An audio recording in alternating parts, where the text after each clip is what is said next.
नमस्कार दोस्तों, मैं जेपी डांडिया आप सभी का आपके अपने YouTube channel dandiya electrical study पर एक बार फिर से स्वागत करता हूं। दोस्तों, अपना जो इलेक्ट्रिकल थ्योरी का सिलेबस चल रहा है उस सिलेबस में डीसी जनरेटर का चैप्टर चल रहा है, जिसमें आज इस 61 नंबर की क्लास अर्थात पार्ट नंबर 16 में देखते हैं कि डीसी शंट जनरेटर क्या होता है। मतलब कि सेल्फ एक्साइटेड डीसी जनरेटर में जो प्रकार हैं, जो आपको मैंने पिछले बताया कि सेल्फ एक्साइटेड डीसी जनरेटर वैसे मूल रूप से 3 प्रकार के होते हैं, शंट, सीरीज और कंपाउंड। जिसमें आज 1 नंबर में देखते हैं कि शंट डीसी जनरेटर क्या होता है, उसकी विशेषताएं, उनके अभिलक्षण और कहाँ प्रयोग करते हैं, वाइंडिंग के संयोजन कहाँ होते हैं। मतलब कि अब आता है कि सेल्फ एक्साइटेड डीसी जनरेटर को किस प्रकार से वर्गीकरण किया गया था, किस प्रकार से वर्गीकरण किया गया था, अर्थात किस प्रकार से उसको अलग अलग भागों में बांटा गया। तो देखने में आता है कि फील्ड वाइंडिंग के संयोजन के आधार पर सेल्फ एक्साइटेड डीसी जनरेटर को बांटा गया था। वैसे देखा जाए तो मैंने आपको स्थायी चुंबक जनरेटर पढ़ा दिया, सेपरेटली एक्साइटेड डीसी जनरेटर पढ़ा दिया, और उसके बाद में मैंने पढ़ाया आपको कि सेल्फ एक्साइटेड डीसी जनरेटर की मूलभूत आवश्यकताएं कौन कौन सी होती हैं और शर्तें कौन सी होती हैं। उन शर्तों के बिना आप सेल्फ एक्साइटेड डीसी जनरेटर नहीं बना सकते, वो पिछली वीडियो में मैंने आपको बता दिया था। उसके बाद देखते कि अब फील्ड वाइंडिंग के संयोजन कैसे करेंगे। आर्मेचर तो हो गई, आर्मेचर के साथ श्रेणी क्रम में लगाएंगे, आर्मेचर के साथ समानांतर क्रम में लगाएंगे, आर्मेचर के साथ समानांतर क्रम अर्थात या श्रेणी क्रम दोनों में लगाएंगे, तो फिर वो किन किन प्रकार के जनरेटर के नाम से जाना जाएगा। उसमें से आप आज पहला चल रहा है कि डीसी शंट जनरेटर देखते हैं। कौन सा पढ़ेंगे? डीसी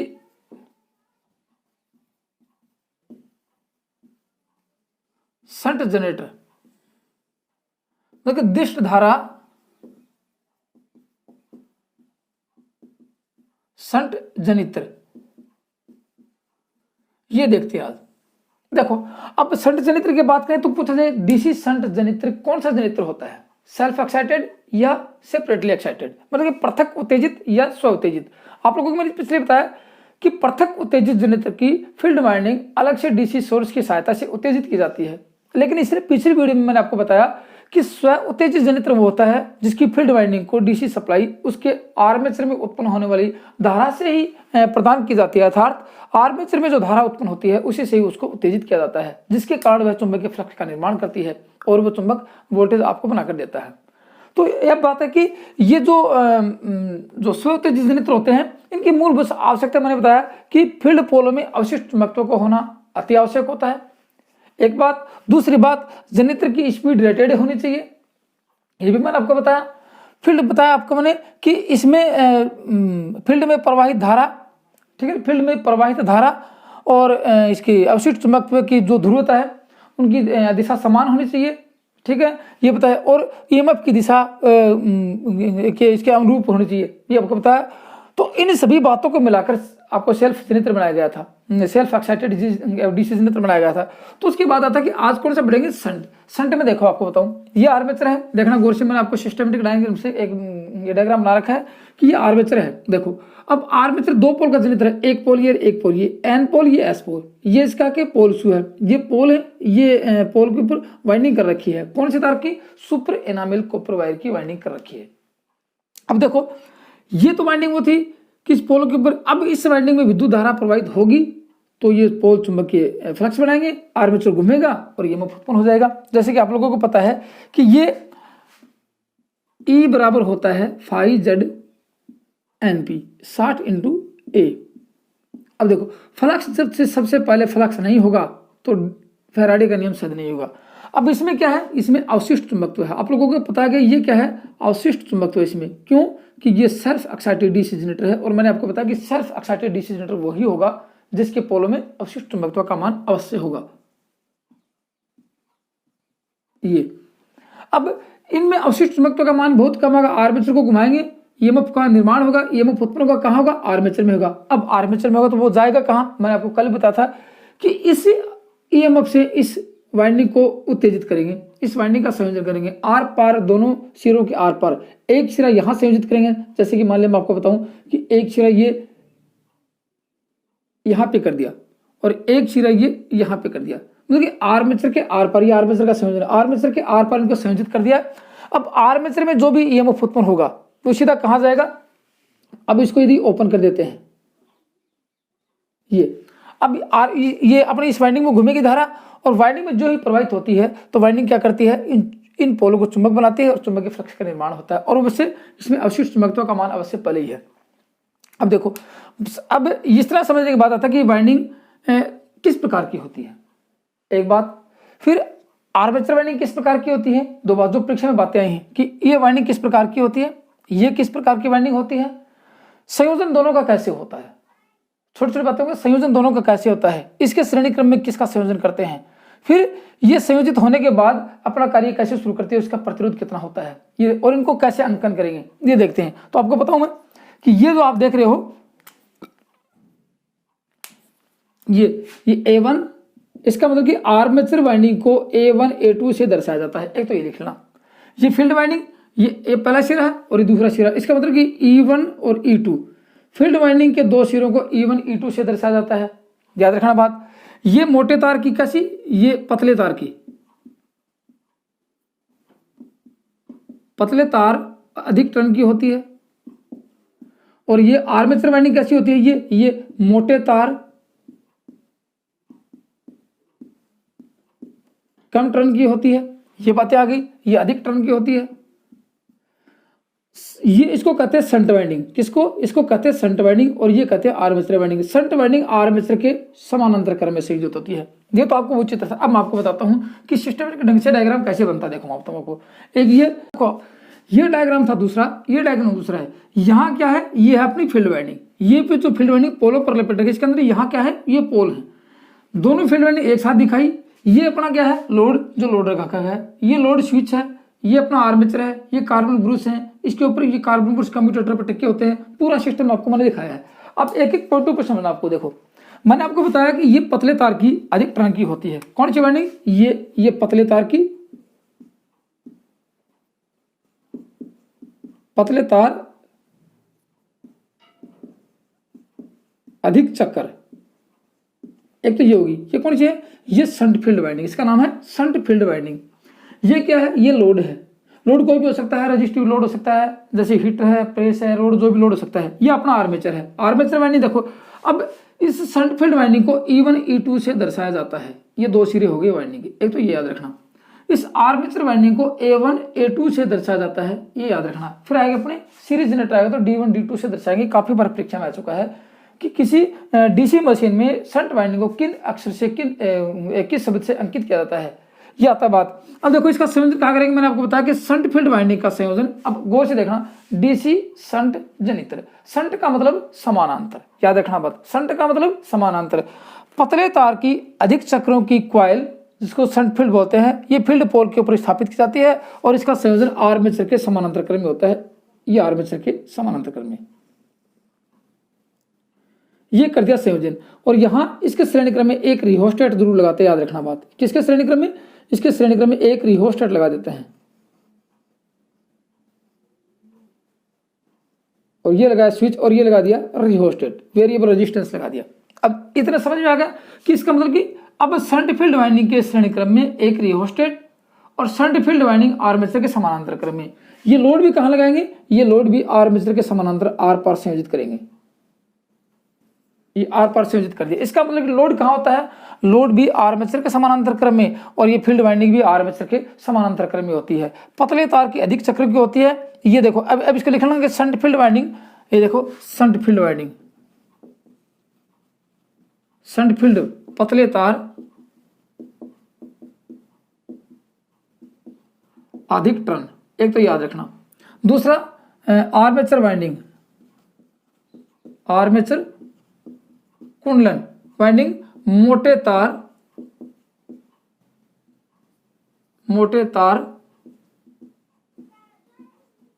कम टर्न। दो बातें आपको ही लिखनी है। शंट फील्ड वाइंडिंग को दर्शाएंगे E1 E2 से, E1 व E2 से, और आर्मेचर वाइंडिंग को दर्शाएंगे A1 A2 से। ये दो बातें अब गौर से देखना, ठीक है। अब इसको दर्शाने के बाद शंट फील्ड वाइंडिंग को पतले तार की क्यों बनाई, इसका रीजन मैं बताता हूँ। शंट फील्ड और या देखो शंट फील्ड वाइंडिंग को पतले तार की क्यों बनाई, क्योंकि आर्मेचर द्वारा जो वोल्टेज उत्पन्न होता है, जो ईएमएफ उत्पन्न होता है, वो पूरा का पूरा ईएमएफ इधर भी जाएगा और इधर भी जाएगा, इसलिए संपूर्ण ईएमएफ को सहन करने के लिए इसलिए शंट फील्ड वाइंडिंग को पतले तार व अधिक चक्रों की इसलिए बनाई जाती है क्योंकि इससे आर्मेचर द्वारा उत्पन्न ईएमएफ को पूर्ण रूप से सहन करना पड़ता है। एक बात ये लिख लेना। फिर बात आती है कि इसको मोटे तार की कम टर्न की क्यों बनाई आर्मेचर वाइंडिंग को, क्योंकि देखो लोड यहाँ तो होगा, यहाँ तो लोड होगा, लोड ये होगा, लोड में धारा कितनी प्रवाहित होगी, 10 एम्पीयर, 20 एम्पीयर, 30 एम्पीयर, कौन प्रवाहित करवा के देगा, आर्मेचर से ही जो धारा प्रवाहित होगी लोड के लेगी, लोड की धारा बढ़ेगी तो आर्मेचर की धारा बढ़ेगी, इसलिए कहते हैं आर्मेचर वाइंडिंग को मोटे तार व कम टर्नों से इसलिए बनाया जाता है क्योंकि इसे पूर्ण रूप से भार धारा को वहन करना पड़ता है, लोड करंट को सहन करना पड़ता है, इसलिए इसको अधिक मोटे तार व कम टर्न की इसको संपूर्ण वोल्टेज सहन करना पड़ता है, इसलिए इसको पतले तार अधिक टर्न की बनाई जाती है। ये आपको मैंने बता दिया आपको। अब आगे धीरे धीरे को पॉइंट टू पॉइंट और देखते हैं। अब देखो यहां से अब आप इसको आर्मेचर को देखो घुमाएंगे, अब इस आर्मेचर को प्राइम मूवर की सहायता से घुमाएंगे। मैं यहां इसको प्राइम मूवर संयोजित कर देता हूं। देखो यहां से ये लगा दिया पीएम व्हील प्राइम मूवर लगा दिया, इसको घुमाएगा। ये क्या करेगा, यहां अपनी यांत्रिक शक्ति किसको देगा, इस जनरेटर को देगा, आर्मेचर को देगा। अब आर्मेचर को घुमाएंगे कितनी निर्धारित स्पीड से। मैंने आपको बताया कि सेल्फ एक्साइटेड डीसी जनरेटर को उसके निर्धारित गति पर घुमाया जाता है। ठीक है, 2 स्विच लगा रखे हैं, एक लोड स्विच और एक अपने शंट फील्ड वाइंडिंग स्विच होती है। अब देखो कुछ बातें आती हैं कि यदि ये पतले तार की अधिक टर्नों की है, याद रखना ये पतले तार अधिक टर्नों की, तो इसका प्रतिरोध कितना होगा। देखो ये पतले तार अधिक टर्न होने के नाते इसका आर अधिक होगा, बहुत अधिक होगा। पूरे इस सर्किट में से सबसे अधिक प्रतिरोध किसका होगा, शंट फील्ड वाइंडिंग का होगा। ये किसका, शंट फील्ड वाइंडिंग का आर एस एच। और आर्मेचर का प्रतिरोध कितना होगा, मैंने आपको बताया कि मोटे तार कम टर्न के, कम टर्न कितने, 1 या 2 टर्न ही होते हैं। इसके बदले आर ए का मतलब कि ये आर्मेचर रेजिस्टेंस का मान बहुत कम होगा। कितना, 1 ओम या 1 ओम से कम होगा, 1 ओम से अधिक नहीं होगा। इसका प्रतिरोध कितना होगा, अधिक से अधिक होगा, अधिक होगा। कितना अधिक होगा, क्रांतिक प्रतिरोध से अधिक नहीं होगा। जैसे आपको मैंने कल बताया कि फील्ड वाइंडिंग का प्रतिरोध क्रांतिक प्रतिरोध से अधिक नहीं होना चाहिए। तो क्रांतिक प्रतिरोध वह उच्चतम मान होता है जिस पर जनरेटर वोल्टेज बनाता है, तो उससे अधिक नहीं होना चाहिए। इसका मतलब कि इसका प्रतिरोध अधिक से अधिक कितना होगा, क्रांतिक प्रतिरोध तक होगा, उससे अधिक नहीं होगा। 2 बातें आपकी आ गई। अब देखो यहां वोल्टेज देगा, कौन सा वोल्टेज देगा, डीसी देगा आपको। यहां डीसी वोल्टमीटर लगा देते हैं।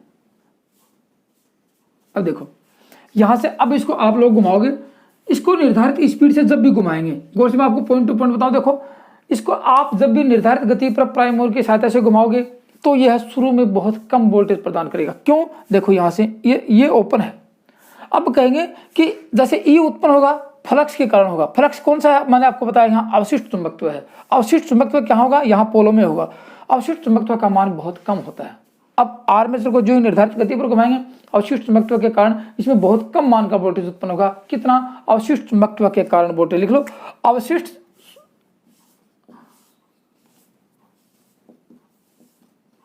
अवशिष्ट चुंबकत्व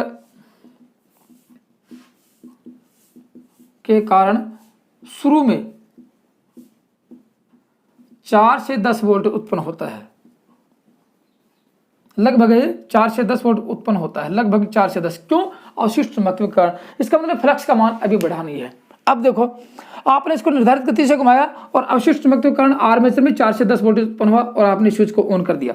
ये आपने स्विच को ऑन कर दिया। अब बताओ धारा किधर जाएगी। देखो धारा यहां से प्रवाहित होगी, धारा यहां से प्रवाहित होगी।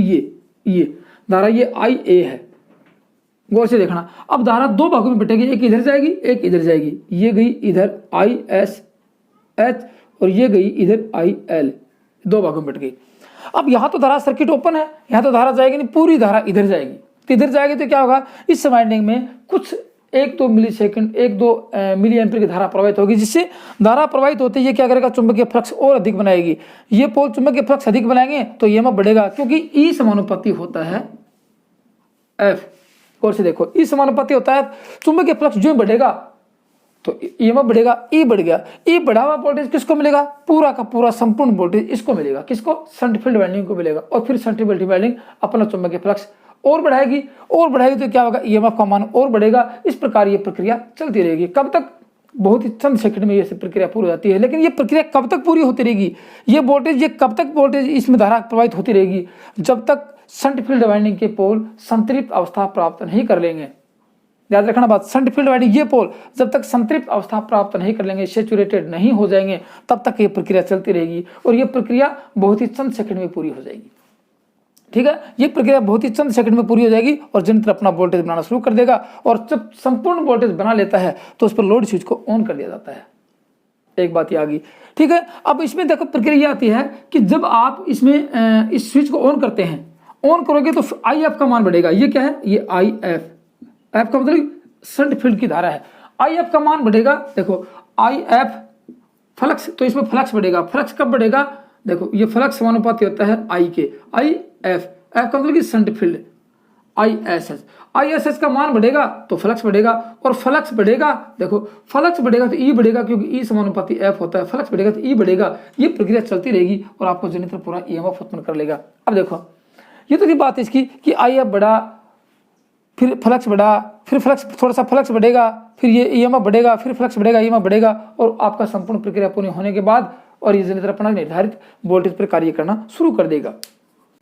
अब देखो आप लोगों ने देखा होगा ना कि सबसे पहले वोल्टेज क्यों बना, किसके कारण उत्पन्न हुआ। सबसे पहले आर्मेचर में EMF जनरेट हुआ, किसके कारण हुआ, उस अवशिष्ट चुंबकत्व के कारण हुआ। इसलिए कहते हैं कि सेल्फ एक्साइट डीसी जनरेटर में अवशिष्ट चुंबकत्व का होना अति आवश्यक होता है, अन्यथा जनरेटर EMF उत्पन्न नहीं कर पाएगा। एक तो प्रश्न आपको मैंने कल बताया था। फिर देखो अब दूसरी बात आती है, आप लोगों ने गौर से देखा, मैंने इस स्विच को ऑन किया, इसको घुमाने के बाद इस स्विच को ऑन किया, यदि मैं पहले इस स्विच को ऑन कर देता तो क्या होता। गौर से देखना, इस स्विच को ऑन कर देते तो क्या होता, ये स्विच ऑफ ही रखने देते। गौर से देखो, ये स्विच ऑन कर देते तो क्या होता, मतलब कि शंट फील्ड को चालू करते समय, ठीक है, शंट फील्ड को चालू करेंगे तो स्विच कौन सा ओपन रखेंगे, ये स्विच ओपन रखेंगे। अब गौर से देखो, मैं यहाँ स्विच माना कि दोनों ऑन कर देता हूँ, आपको कि सर दोनों ऑन कर दो, एक बार तो ये ऑन करते हैं, यहाँ ऑन नहीं करते हैं, तो उस अवशिष्ट चुंबकत्व के फ्लक्स के कारण इसमें माना कि 2 से 4 वोल्टेज उत्पन्न हुआ। सर्किट इधर अधूरा है, इधर पूरा है, क्योंकि ये क्लोज है, तो पूरा का पूरा लोड को वो वोल्टेज कहाँ मिलता, लोड को मिलता है, इसको कुछ नहीं मिलता और अवशिष्ट चुंबकत्व के कारण 2 से 4 वोल्टेज ही बनकर रह जाता और जनरेटर अपना पूरा वोल्टेज कभी नहीं बनाता। एक तो बात ही आती है। लेकिन ना यदि जनरेटर को चालू करते समय लोड स्विच को ऑन कर दिया जाए, ऑन रखा जाए या ऑन कर दिया जाए, करने के बाद क्लोज कर दिया जाए, तो क्या होगा, जनरेटर अपना संपूर्ण वोल्टेज नहीं बना पाएगा क्योंकि लोड का रेजिस्टेंस यहाँ से कम होता है और ये सर्किट ओपन है। अब दूसरी बात आती है, माना कि दोनों सर्किट में दोनों स्विच साथ ही ऑन कर देता हूँ, शंट फील्ड का रेजिस्टेंस और इसका दोनों मतलब शंट फील्ड का स्विच और इस स्विच को दोनों को साथ ही ऑन कर देते हैं, तो क्या होगा, इसका रेजिस्टेंस तो ज्यादा है, 500-600 ओम के करीब होगा, इसका रेजिस्टेंस माना कि 100 ओम है। अब आप लोगों को पता है कि विद्युत धारा कहाँ प्रवाहित होती है, सबसे पहले विद्युत धारा प्रवाहित होती है जहां प्रतिरोध का सामना कम से कम करना पड़ता है और प्रतिरोध इसका देगा कि दोनों समानांतर में हैं, वोल्टेज तो दोनों को बराबर मिलेंगे, लेकिन विद्युत धारा इधर जाएगी। इधर क्यों नहीं जाएगी, क्योंकि दोनों, इसका रेजिस्टेंस कम है और धारा इधर ही प्रवाहित होगी, इसमें धारा प्रवाहित नहीं होगी। याद रखना बात, क्योंकि इसमें धारा प्रवाहित नहीं होगी। क्यों नहीं होगी, क्योंकि सबसे पहले धारा, क्योंकि 2 से 4 वोल्टेज उत्पन्न होंगे, वो सारे इधर जाएंगे, इधर नहीं जाएंगे और फिर वो जनरेटर वोल्टेज नहीं बना पाएगा, क्योंकि लोड का रेजिस्टेंस शंट फील्ड के रेजिस्टेंस से कम होता है और संपूर्ण धारा लोड में ही प्रवाहित होगी, शंट फील्ड में धारा प्रवाहित नहीं होगी। और शंट फील्ड में धारा प्रवाहित नहीं होगी तो फ्लक्स का निर्माण नहीं होगा, फ्लक्स का निर्माण नहीं होगा तो EMF का मान नहीं बढ़ेगा और जनरेटर अपना वहीं पर रुक जाएगा, वहीं पे वोल्टेज बनाना बंद कर देगा। इसलिए एक विशेषता यह आ गई, कौन सी, कि शंट जनरेटर को चालू करते समय, एक विशेषता और लिख लो, शंट जनरेटर को चालू करते समय लोड स्विच को ओपन रखना चाहिए। एक विशेषता ये आ गई, अवशिष्ट चुंबकत्व वाली थी, ये आपको बता दिया, लोड स्विच को ओपन रखना चाहिए, अर्थात नो लोड पर चालू करना चाहिए। और नहीं करेंगे तो क्या होगा, जनरेटर अपना संपूर्ण वोल्टेज नहीं बना पाएगा, अर्थात वोल्टेज उत्पन्न ही नहीं कर पाएगा। ठीक है ना, वोल्टेज उत्पन्न नहीं कर पाएगा। ये तो थी इसकी बातें। अब देखो आगे की बात, ये तो मैंने आपको चला के दिखा दिया। अब इसका विलक्षण पढ़ेंगे बाद में कि वो लोड देंगे तो क्या होगा, धारा का मान कितना होगा। अब उससे पहले पता है कि धारा का मान, वोल्टेज का मान, इस फील्ड से शंट फील्ड रेजिस्टेंस का मान, पावर का मान, इनके फॉर्मूले कैसे फिट होते हैं और कैसे क्रिएट होते हैं, कैसे इन फॉर्मूले के आधार पर इसका कैलकुलेशन करते हैं, वो फॉर्मूले और देख लेते हैं अपन एक बार। अब देखो गौर से देखना, जब यहां से इसको आप घुमाते हो प्राइमर के द्वारा, रेटेड स्पीड से घुमाया, शंट फील्ड में ये पैरेलल में है, ये इसके समानांतर में है, दोनों समानांतर में है। धारा प्रवाहित होगी, दो भागों में बटेगी, एक भाग तो IL का होगा, लोड धारा का होगा, एक ISS में शंट फील्ड धारा का होगा।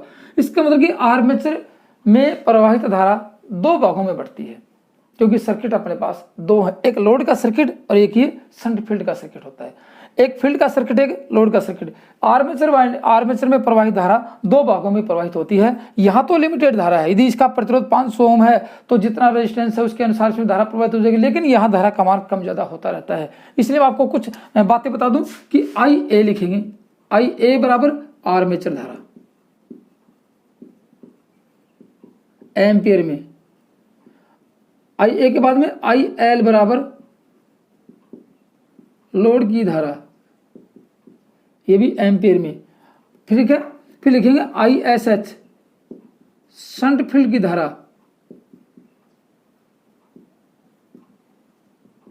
ये भी एम्पियर में। फिर बात आती है यहां शंट फील्ड में रेजिस्टेंस होगा, ये किसका है, ये RSH, शंट फील्ड का रेजिस्टेंस भी ज्ञात करेंगे, ठीक है। शंट फील्ड RSH, नाम लिख लो RSH, शंट फील्ड प्रतिरोध किसमें, ओम में, ठीक है। फिर बात आती है कि इस RA का मान देखो, R में गए, R रेजिस्टेंस किसका, आर्मेचर का, आर्मेचर प्रतिरोध किसमें, ओम में होगी। EG क्या है, EG उत्पन्न EMF किसमें, वोल्ट में, दो बातें आ गई। फिर VT क्या, देखो V, ये क्या है, V क्या, voltage, voltage, VT terminal voltage,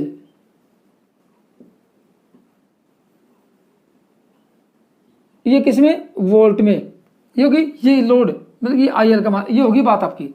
अब देखो यहां से इनको अंकन करने के बाद पूछा जाए कि EG, देखो EG मैंने कहां दर्शा रखा कि EG आर्मेचर के अंदर है, तो EG कहां उत्पन्न होता है, EG का मतलब जनरेट EMF कहां होता है, आर्मेचर में, तो इस हमेशा EMF हमेशा आर्मेचर में ही उत्पन्न होता है। वोल्टेज कहां मिलता है, ये टर्मिनल पर मिलता है, तो वोल्टेज का मान, इससे मैंने आपको कम बताया कि EG से वोल्टेज का मान कम होता है। क्यों, क्योंकि DC जनरेटर में उत्पन्न विद्युत वाहक पर घटने के या कम होने के दो ही कारण होते हैं, एक आर्मेचर रिएक्शन और एक आर्मेचर वोल्टेज ड्रॉप होता है, वो जो आपको मैं पहले बता चुका हूं। फिर भी दो ही कारण उत्पन्न होते हैं, तीसरा कारण अब तक नहीं बना है। दो ही कारण से टर्मिनल वोल्टेज इससे कम होगा, एक तो होगा आर्मेचर वोल्टेज ड्रॉप और दूसरा होगा armature reaction. Armature reaction load डालते हैं उसके बाद शुरू होती है, लेकिन आर्मेचर वोल्टेज ड्रॉप तो पहले ही शुरू हो जाता है, क्योंकि आर्मेचर में कुछ प्रतिरोध होता है, ठीक है। अब इनके बाद देखते हैं, गौर से देखना एक एक पॉइंट। आर्मेचर धारा मान लें कि यहां से निकली, मैंने आपको बताया कि आर्मेचर धारा मान लें कि यहां से 10 एम्पियर निकली, गौर से देखना, प्रश्न काफी बार आया है। 10 एम्पियर धारा यहां से निकली, कहां से, आर्मेचर से निकली, दो भागों में बटी, एक भाग ये एक भाग ये, तो दोनों भागों में अपने अपने प्रतिरोध के अनुसार जाएगी। जैसे कि आप लोगों ने देखा था कि समानांतर परिपथ की सारी विशेषताएं, समानांतर परिपथ में धारा का मान अलग अलग होता था और वोल्टेज का मान सेम होता था। तो यहाँ वोल्टेज, जैसे कि माना कि यहाँ वोल्टेज 250 वोल्टेज मिले हैं, यहाँ भी 250 रहेंगे, यहाँ भी 250 वोल्टेज रहेंगे, 250 वोल्टेज रहेंगे, लेकिन धारा अलग अलग रहेगी। तो IA का मान ये दोनों जोड़ देंगे, जैसे कि माना कि यहाँ 7 एम्पियर, यहाँ 3 एम्पियर, तो IA का मान कितना हो जाएगा, 10 एम्पियर हो जाएगा। तो यहाँ लिख सकते हैं अपन क्या, कि IA बराबर ISH प्लस IL, ये शंट फील्ड, ये DC जनरेटर के शंट जनरेटर में ये IA का मान होता है। गो से एक पॉइंट ऊपर लिखना। अब मान लीजिए कि यहाँ इसका मान 10 एम्पियर है, इसका मान मान इसका मान 7 एम्पियर, इसका मान 10 एम्पियर, इसका मान कितना होगा, देखो 10 में से 7 घटा देंगे 3 बच जाएगा, तो ISH का मान निकाल सकते हैं। ISH बराबर क्या लिखेंगे, देखो ISH का मान होता है IA बराबर IA माइनस IL, इसका मतलब कि ISH का मान निकाल लिया है। अब देखो IA का मान लीजिए कि 10 एम्पियर है और इसका मान 3 एम्पियर है, इसका मान 3 एम्पियर, इसका कितना बचेगा, 7 बचेगा, क्योंकि 10 में से 3 घटाया 7 बच गया। तो IL का मान अपन निकाल सकते हैं। IL क्या है, लोड की धारा है, IA माइनस ISH, 3 धारा का मान निकल गया। गौर एक एक पॉइंट टू पॉइंट देखेंगे। अब बात बच की प्रतिरोध की। अब उससे पहले प्रतिरोध की बात करेंगे, EG की बात करें। देखो आर्मेचर में उत्पन्न EMF उत्पन्न होता है, प्रतिरोध की बात में करेंगे EMF उत्पन्न होता है। EG क्या, देखो EG होता है, देखो ये जनरेट EMF। अब EMF की बात करें, देखो ईजी, मैंने नाम लिखा है, देख लें। ईजी का मतलब कि आर्मेचर में उत्पन्न ईएमएफ। उत्पन्न ईएमएफ कैसे निकालेंगे? देखो मैंने आपको बताया कि यहां से ईएमएफ उत्पन्न होता है, फिर ईएमएफ आर्मेचर, मतलब आर्मेचर की वाइंडिंग में जो प्रतिरोध होता है वो ड्रॉप कर लेता है। माना कि यहाँ 100 वोल्टेज उत्पन्न हुए, गौर से देखना, माना कि इसके अंदर 100 वोल्टेज उत्पन्न हुए, किसमें? आर्मेचर में। फिर वो प्रतिरोध कहाँ जाएगा? वो आर्मेचर वाइंडिंग में से जाएगा। फिर वो आर्मेचर वाइंडिंग किसको देगा? कम्यूटेटर को देगा। कम्यूटेटर किसको देगा? इस कार्बन ब्रश को देगा। कार्बन ब्रश किसको देगा? इसको देगा। इस प्रक्रिया के दौरान आर्मेचर में उत्पन्न ईएमएफ बाहर तक आया, कितनी मतलब कि कितने पॉइंटों से गुजरा? आर्मेचर वाइंडिंग से गुजरा, कम्यूटेटर से गुजरा, फिर कार्बन ब्रश से गुजरा। तो क्या इनके अंदर प्रतिरोध नहीं था? प्रतिरोध था। तो क्या उन्होंने वोल्टेज ड्रॉप नहीं किया? तो वो वोल्टेज ड्रॉप पूरा होने के बाद इसमें जो मिलता है वो होता है टर्मिनल वोल्टेज। तो ये हो गया कि ईजी का मान हमेशा वीटी से कम होगा। नहीं, ईजी हमें ये अपने वीटी का मान ईजी से कम होगा, ईजी हमेशा अधिक रहेगा, क्योंकि इन जो रेजिस्टेंस को ड्रॉप कर लेता है। तो लिख सकते हैं कि ईजी हमेशा बड़ा होगा, किससे? वी से। एक तो ये हमारा को पहले बता चुका हूं, और बड़ा ये अधिक होगा और ये कम होगा। तो क्यों कम होगा? क्योंकि यहाँ जो प्रतिरोध होगा वो इसको ड्रॉप करेगा, तो उसको घटा देते हैं। तो ईजी का मान लिख सकते हैं ईजी बराबर वी। देखो यहां माना कि 90 वोल्टेज आए और इसने ड्रॉप कर लिया 10 वोल्टेज, तो यहाँ कितना उत्पन्न है? 100 वोल्टेज। तो लिख सकते हैं कि वी, अब ड्रॉप कौन करेगा? आर्मेचर की वाइंडिंग करेगी। और वी का बराबर आपको पता है, वी बराबर होता है आई ए आई आर। किसका प्रतिरोध, किसका वोल्टेज निकाल रहे हैं? उसी का नाम लिख दो। आर्मेचर में, आर्मेचर ने वोल्टेज ड्रॉप किया, आर ए कर दो। तो ये हो गया आर्मेचर आई ए आर। ए क्या है? Armature voltage drop, armature volt का पाथ, आई ए आर ए। ये हो गया आपका ईजी का मान वोल्ट में। ठीक है, ये आपका ईएमएफ उत्पन्न हुआ। अब पूछा जाए वी का मान कैसे निकालें, कि वी कितना होगा? वी का मान देखो मैंने आपको बताया कि वी का मान कितना होगा। अब यदि वी का मान है, इसमें से इसने जो ड्रॉप किया, आर्मेचर ने जो ड्रॉप किया वो घटा देंगे। तो लिख सकते हैं कि वी बराबर ईजी माइनस क्या घटाएंगे? जो वोल्टेज ड्रॉप हुआ वो। लिख दो आई ए आर ए। ये किसका वोल्टेज ड्रॉप घटाया मैंने आपको? ये घटाया मैंने आर्मेचर वोल्टेज ड्रॉप। अब ड्रॉप तो कार्बन ब्रश भी करेंगे। यदि आपको कार्बन ब्रश का पता है, गौर से देखें, कार्बन ब्रश का पता है, तो ईजी का मान दूसरा निकाल सकते हैं। ईजी बराबर वी माइनस आई, सॉरी ये वी प्लस होगा, V plus I A R A. अब प्लस और क्या ऐड करेंगे इसमें? देखो जोड़ेंगे। एक तो सबसे पहले ये, उसके बाद में कार्बन ब्रश ने ड्रॉप किया वो, फिर आर्मेचर ने ड्रॉप किया वो, फिर ये आता है। यहाँ घूम से देखो, ये आ गया, यहाँ ड्रॉप हुआ वो कार्बन ब्रश के द्वारा, फिर यहाँ ड्रॉप हुआ वो। तो अब लिख दो कि प्लस ई, ठीक है ना, ये लिख दो V B carbon brush, 2 carbon brush, ये लिख दो 2B मतलब 2 कार्बन ब्रश होंगे, दोनों का वोल्टेज ड्रॉप यहाँ पे आ गया, ये जोड़ देंगे। और यहाँ निकालेंगे तो क्या लिखेंगे? माइनस, एक तो ये हो गया, ये तो हो गया जब आपको कार्बन ब्रश का प्रतिरोध पता होता है तो जोड़ेंगे। और दूसरा आ गया वी बराबर ईजी। ईजी क्या है? Generate EMF, minus I A क्या है? आर्मेचर वोल्टेज ड्रॉप, ठीक है ना, और minus V 2B 2 carbon brush का वोल्टेज ड्रॉप, एक ये वी का मान ये आता है। तो गौर से देखना, आपको जो कार्बन का प्रतिरोध पता होता है कार्बन ब्रश का, तो ये है, अन्यथा ये वो आपको वोल्टेज का मान मिलता है। अब देखो यहां से करने के बाद ये आता है वापस यहाँ पे ISH का मान, IA का मान, IL का मान।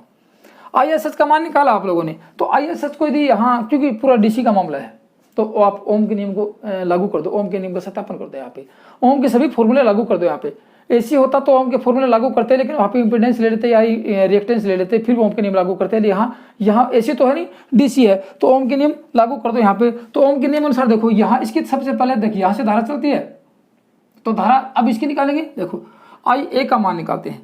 IA बराबर, धारा निकाली, IA बराबर होता है, I बराबर होता है ओम के नियम अनुसार V/R। और IA यहाँ से तो कोई ईजी तो इसके अंदर था, यहाँ भी क्या मिला? वोल्टेज। यहाँ भी क्या मिला? वोल्टेज। दोनों जगह वोल्टेज ही है, तो V/ भाग किसका देंगे? R का। कौन से R का? RSH का। यदि इसका R को रेजिस्टेंस पता होता है तो वोल्टेज जो होता है उसमें इस RSH का भाग दे दो और ये मिल जाएगी आपको एम्पियर। ये किसकी मिल गई? ISH की धारा मिल गई, या रेजिस्टेंस की, मतलब इसकी रेजिस्टेंस पता हो धारा मिल गई। अब उसी प्रकार लोड की धारा निकाल लो। IL बराबर, देखो V तो है ही, और ये आर एल, लोड का रेजिस्टेंस पता है तो इसका भाग दे दो आप लोग, ये भी आपको मिल जाएगी इस रेजिस्टेंस की तरह। देखो पॉइंट टू पॉइंट बताऊंगा आपको मैं।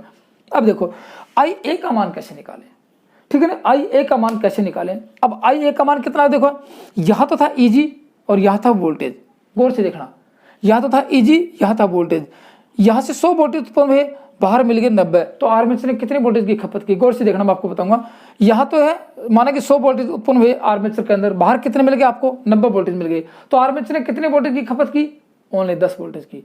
तो उस आर्मेचर की धारा कैसे निकालेंगे, उस 10 वोल्टेज पर ही निकालेंगे, ठीक है। तो कैसे निकालेंगे, देखो उस आई ए का मान, जैसे आई ए निकालते हैं, आई ए बराबर, ठीक है, आई ए का मान ई जी माइनस वी बटे आर ए, ये होता है आई ए का मान।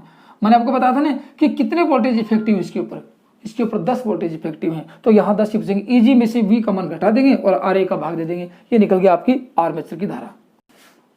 अब गौर से देखना है क्योंकि पॉइंट टू पॉइंट फिर आगे बताता हूं आपको। अब यदि V का मान आपको पता है तो यहाँ V है, यहाँ V है, V का मान यदि आपको पता है कि V का मान कितना होता है, ठीक है, तो उस ISH का मान फिर निकाल दो। देखो ये ISH है, ISH का मान एक तो ये निकाल, मैं आपको ब्लैक पेन से दिखाता हूँ, ISH का मान एक तो ये निकाला, ISH का मान एक, ISH का मान ये निकाला, तीसरा निकालते देखो IS, क्योंकि परीक्षा में काफी बार हर प्रकार के क्वेश्चन आते हैं, एक नहीं दो दो तीन तीन पॉइंट आते हैं। ISH का मान कैसे निकालेंगे, देखो V का मान अपने पास है कि V बराबर होता है EG माइनस IARA, तो EG माइनस IARA, EG क्या है जनरेट EMF, IA क्या है आर्मेचर धारा, RA क्या है आर्मेचर का प्रतिरोध, ये क्या होगा दोनों मिलके, ये होगा आर्मेचर वोल्टेज ड्रॉप। EG में से आर्मेचर वोल्टेज ड्रॉप घटाएंगे कि आर्मेचर ने जितनी वोल्टेज की खपत की है, जितने वोल्टेज को रोका है उसमें से, अब इसमें भाग दे देते किसका, ये क्या मिल जाएगा, अब ईजी में से आर्मेचर वोल्टेज ड्रॉप घटाएंगे तो V मिलेगा और V ही अपने पास ये है, तो अब लिख दो नीचे आई, ये RSH, गौर से देखना दोस्तों, ये है आपका IA का तीसरा मान। तो एक एक पॉइंट टू पॉइंट कुछ भी निकाल सकते हैं अपन, ठीक है। अब उसी प्रकार देखा जाए IA का मान निकाला तो अब प्रतिरोध का मान निकालते हैं। ये तो IA और वोल्टेज की वजह की धारा और वोल्टेज की बात होगी। अब प्रतिरोध की बात करते हैं कि प्रतिरोध का मान कैसे निकालेंगे। अब गौर से देखो, प्रतिरोध का मान निकालने के लिए आपको बताऊं मैं,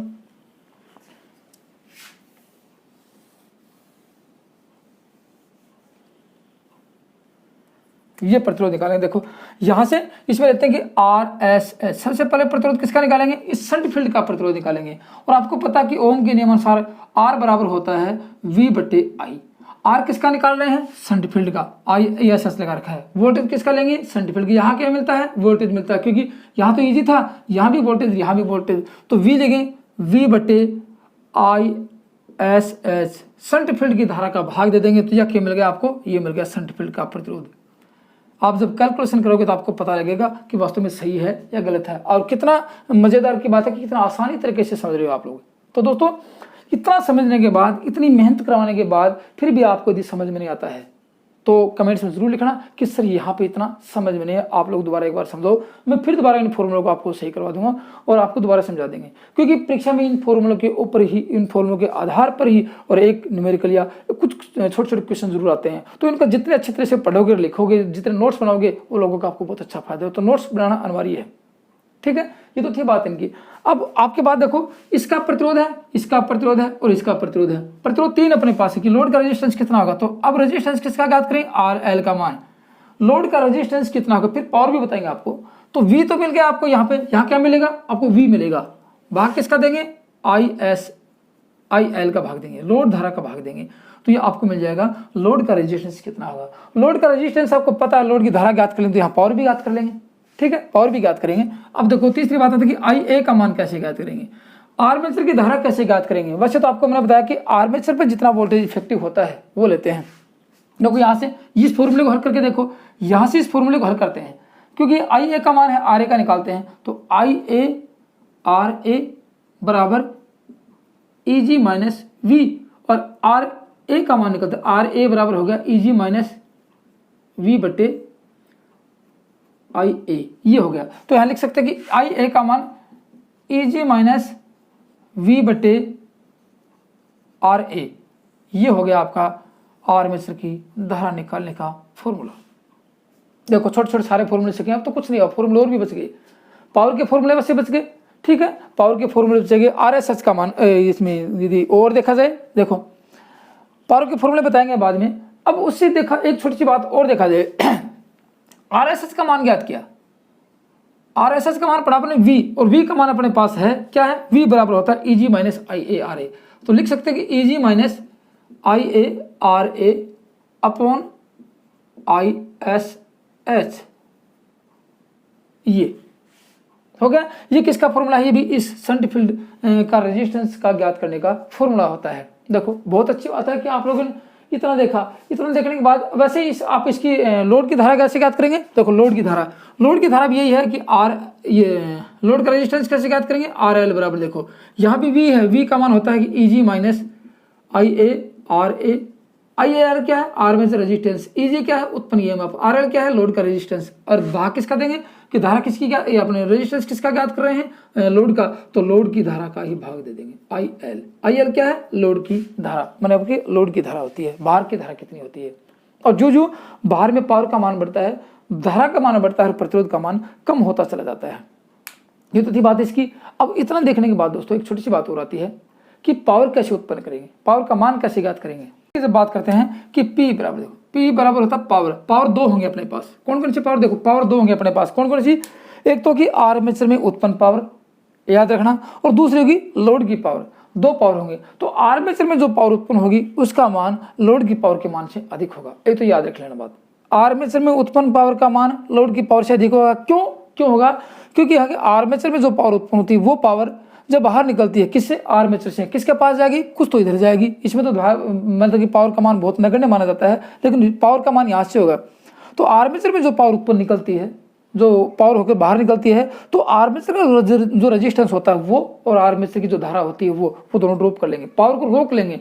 कितनी पावर रोकें, एक बार, दो बार, तीन बार, जो भी रोकेंगे, उस पावर को ड्रॉप करने के बाद, पावर की खपत करने के बाद ही बाहर धारा जाएगी, वो अपने पावर जाएगी, और जिसके कारण इसको कहते हैं लोड की पावर कहते हैं। तो लिख सकते हैं कि लोड की पावर यह ना आर्मेचर में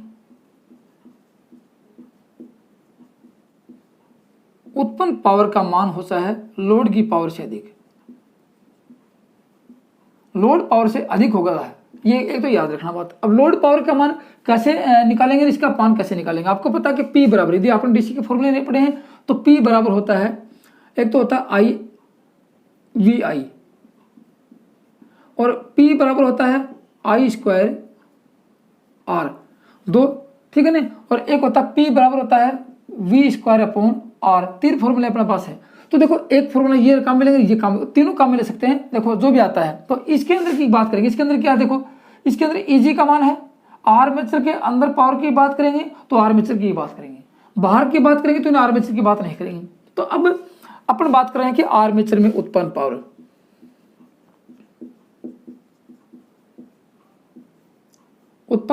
P बराबर, ठीक है, आर्मेचर में उत्पन्न पावर P बराबर।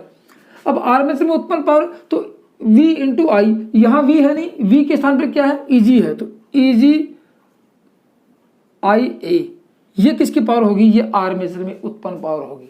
याद रखना बात, ये किसकी पावर है, आर्मेचर में उत्पन्न पावर होगी।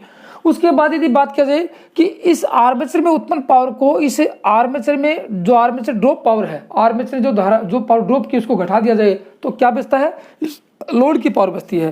तो शॉर्टकट में बताऊं आपको, लोड को प्राप्त पावर P बराबर लोड को प्राप्त पावर। अब देखो लोड की पावर की बात क्या करेंगे कि लोड में कितनी पावर प्राप्त होती है। देखो V, यहां देखो लोड की बात करते हैं कि VI, यहां देखो VI की बात करते हैं, VI, यहां V है, I किसकी लेंगे, तो लोड की पावर की ज्ञात करें तो IL का मान लेंगे, तो ये लोड की पावर हो जाएगी, दो पावर होगी। तीसरी पावर की जब बात करते हैं, कौन सी पावर की, तीसरी पावर की, तीसरी पावर आती है अपने पास कि आर्मेचर में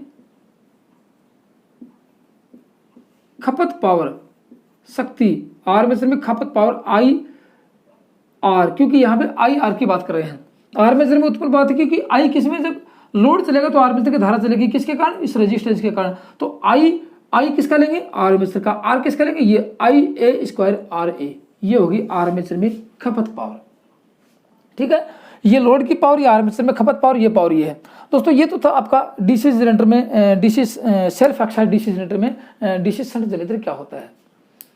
और इसके बाद दूसरा जनरेटर कौन सा आता है, इसके बाद आता है सीरीज जनरेटर। लेकिन उससे पहले पढ़ने से पहले इसमें अभिलक्षण कौन कौन से होते हैं, इनकी विशेषताएं कौन कौन से होते हैं। ओपन सर्किट अभिलक्षण, चुंबकीय अभिलक्षण, इंटरनल अभिलक्षण और एक्सटर्नल अभिलक्षण है, जो कि इनकी विशेषता होती है। लोड डालेंगे तो क्या होगा, वोल्टेज ड्रॉप कैसे हो जाएगा, जनरेटर कैसे ड्रॉप हो जाएगा, वोल्टेज बनाना बंद कैसे कर देगा, और हीटर के जल कैसे जाएगा, वो बातें बच गई।